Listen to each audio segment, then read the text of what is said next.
오늘 말씀을 통하여 유다와 다말이라는 제목으로 함께 은혜를 나누고자 합니다. 6절에 유다가 장자애를 위하여 아내를 데려오니 그의 이름은 다말이더라.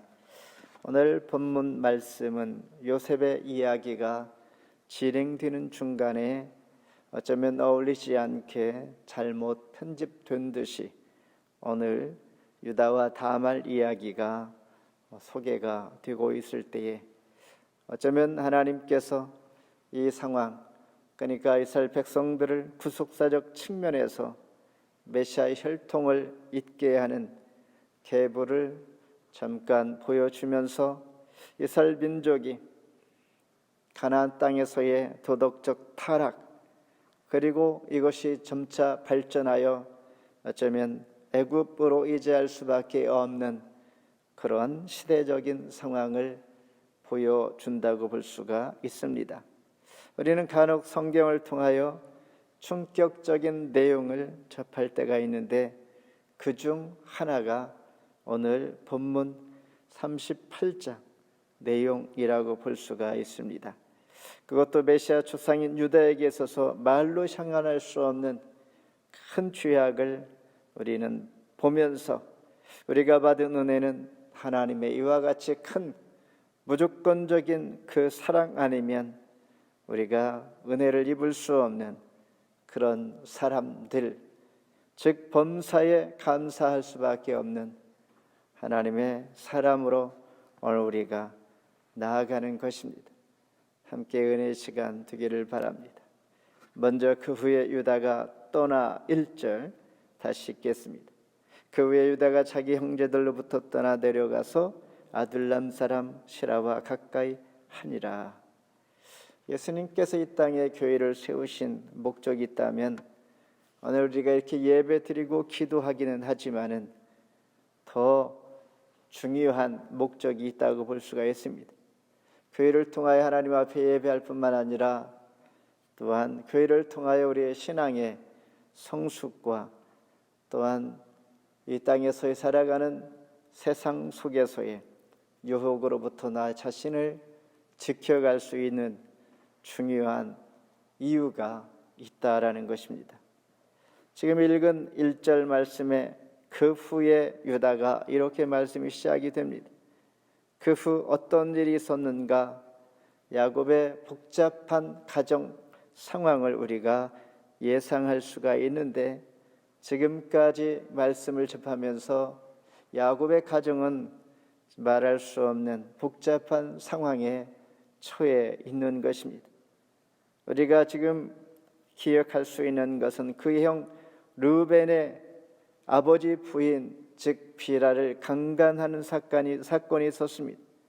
그리고 시몬과 레위의 학살, 세겜 사람들을 학살하는 이런 상황들, 그리고 첩의 자녀들의 악행을 하는 것, 그리고 오늘 본문 바로 이 앞전 창세기 37장에 유다는 요셉의 애굽으로 종으로 팔려가는 이 일의 결정적인 역할을 했던 사람이 바로 오늘 본문의 주인공 유다인 것입니다. 형제들 사이에서도 그 마음이 많이 불편했을 것입니다. 함께 가족과 지내는 시간, 상황들이 어쩌면 기쁨도 잃고 어색하고 견딜 수 없기에 유다는 지금 읽은 1절 그 후에 유다가 자기 형제로부터 떠나라는 이 말이 여기에서 이런 배경을 두고 그의 행동, 삶을 다시 우리가 읽을 수가 있는 것이죠. 은 20의 동생을 판 것, 어쩌면 유다에게는 이것이 마음의 상처와 견딜 수 없는 마음의 부담감, 그래서 그는 아둘람 땅으로 가족을 떠난 것입니다. 가나안 사람 살고 있는 이곳 아둘람 성읍, 여기에서 거주하면서 유다는 그의 사람들, 그의 풍습과 그의 삶에 익숙하게 젖어가고 있는 것이죠.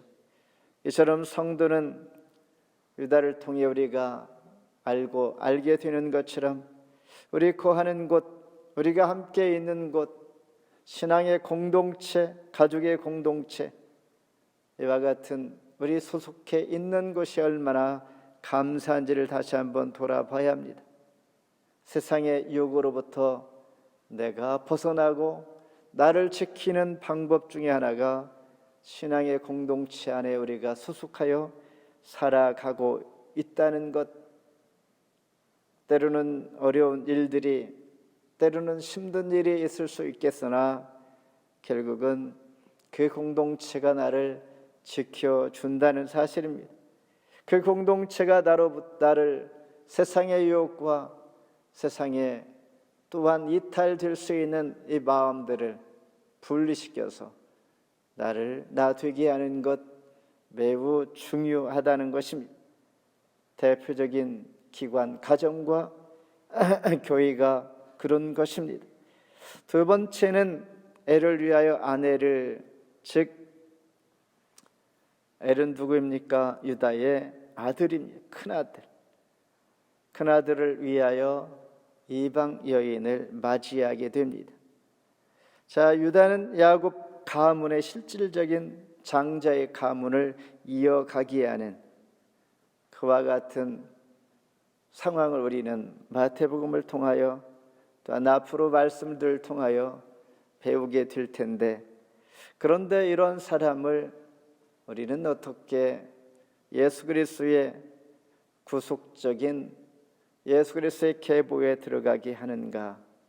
아무튼 하나님의 놀라우신 사랑과 은혜가 있지만은 비신앙적인 모습을 오늘 본문에서 여실히 다 보여줄 때에 그는 먼저 이방인 여인과 결혼을 하게 됩니다.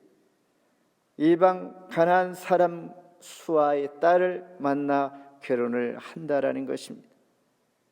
그의 조상들 아브라함과 이삭과 야곱을 볼 때에 그의 자녀들을 결혼시킬 때에 어떠한 것을 우리가 보았는가?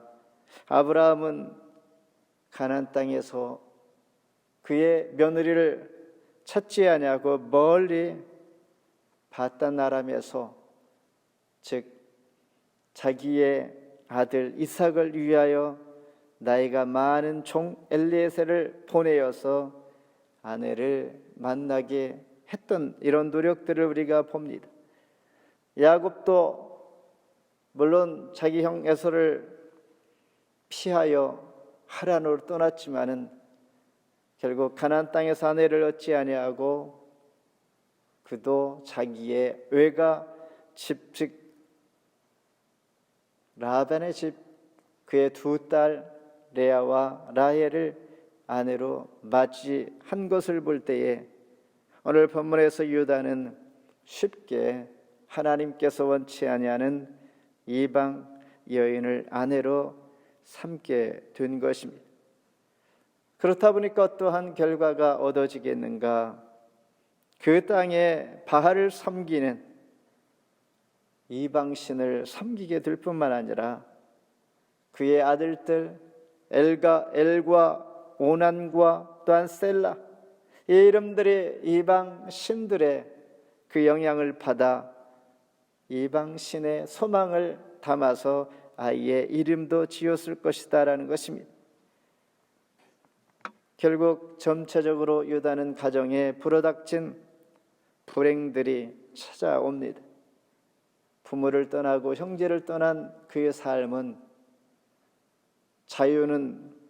자유를 또한 자기 마음껏 행복을 누릴 줄 알았을 것이나 결국 부모와 형제를 떠난 그의 삶은 좋지 않은 일들이 지속적으로 계속하여 임하게 됩니다.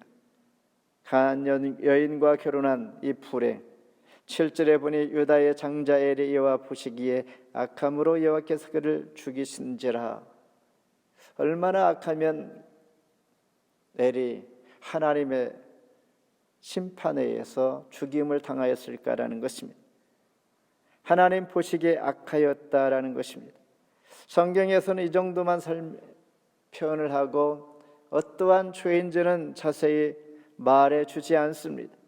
그러나 10절과 그 상황들을 볼 때에 아마도 성적인 범주일 가능성이 많습니다.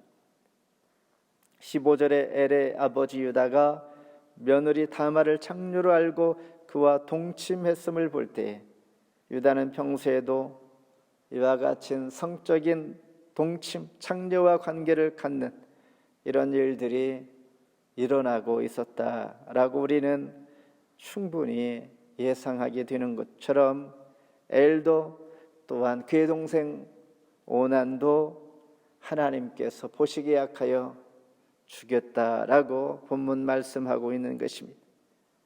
그 일이 여호와 보시기에 약함으로 여호와께서 그도 죽이시니 말할 수 없는 어려움들이 계속 이어지고 있는 것입니다.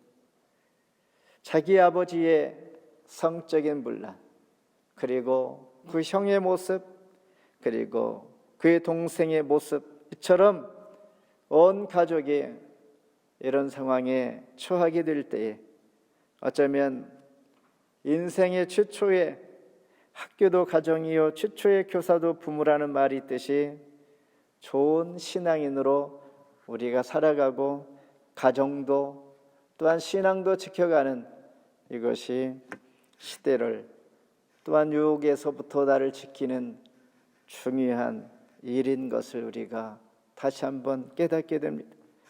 마지막으로 유다로 말미암아 임신하게 되는 다말 18절 같이 한번 읽습니다.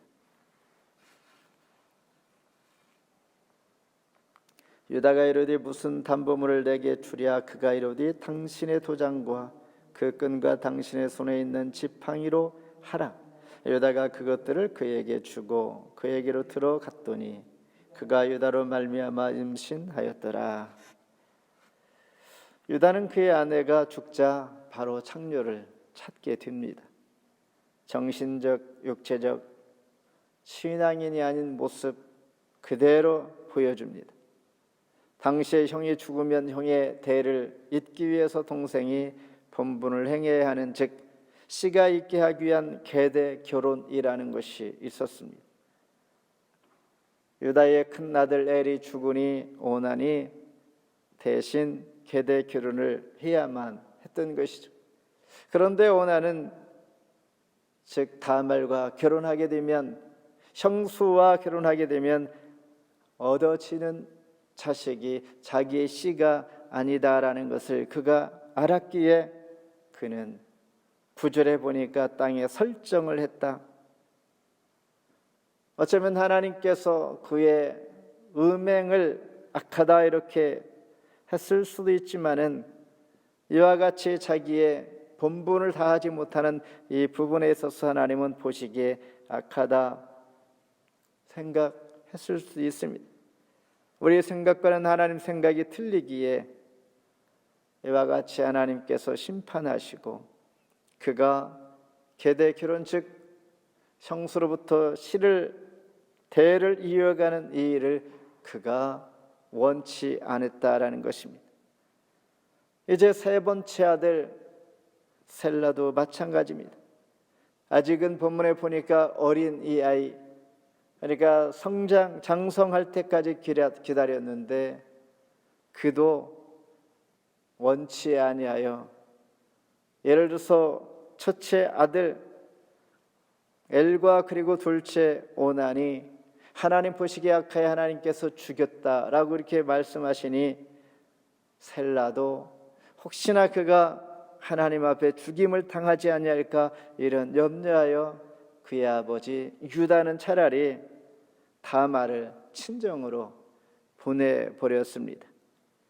이제 다말은 계대 결혼이 불가하다는 것을 판단이 되니 그는 과부의 옷을 벗고 스스로 창녀의 모습으로 변신하게 됩니다. 그리고 그 시어머니가 죽은, 즉 유다의 아내가 죽자 유다도 창녀를 찾게 되었다라는 이 상황에서 서로가 만나게 된 것이죠. 이러다 보니 18절에 둘이 임신하게 된 것이죠. 25절에는 유다가 그녀에게 담보로 맡겼던 도장과 끈, 지팡이가 있는데 이것을 통하여 자기의 며느리 다말이 임신하게 됐다는 것을 알면서 크게 화를 내게 됩니다.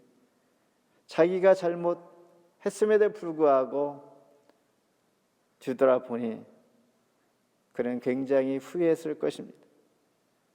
그러나 38장은 여기에서 끝나지 않는 것이죠. 하나님께서 임신한 다말을 통하여 유다는 베레스와 그의 동생 세라를 얻게 되는데, 구원의 계보에 들게 하는, 즉 구원과 은혜를 하나님은 포기하지 아니하시고 유다의 가문에서 메시아가 나게 하는 매우 신비스러운 이야기를 우리는 관심 있게 볼 수가 있습니다. 야곱의 12지파 중에서 유일하게 이 유다 지파에서 예수님의 직계 조상이 되는 것을 볼 때에 이렇게 불신앙적이고 부도덕한 사람을 하나님은 어떻게 메시아 탄생의 그러한 지파로 붙들고 있는가라는 것을 볼 때 우리는 참으로 이해하기가 어려운 부분이라고 볼 수가 있습니다. 말씀을 맺습니다. 이렇게 큰 실수와 부도덕한 유다의 불신앙적인 모습, 그러나 하나님께서는 사랑하시되 끝까지 사랑하는 것을 볼 수가 있을 뿐만 아니라 나를 버리지 아니하시고 포기치 아니하시고, 하나님은 우리를 축복의 조상으로 만들어주시고 자녀에게 또한 축복이 임하기를 원하신다라는 것을 우리에게 큰 도전으로 배움을 얻게 합니다. 이를 볼 때에 우리는 힘들고 어려울지라도 유다와 같이 유다처럼 공동체, 가족, 교회를 떠나지 아니하고 함께 거하는 것이 세상의 유혹으로부터 나를 지키는 것이요 어쩌면 생명의 끈이다라는 것을 깨닫게 됩니다.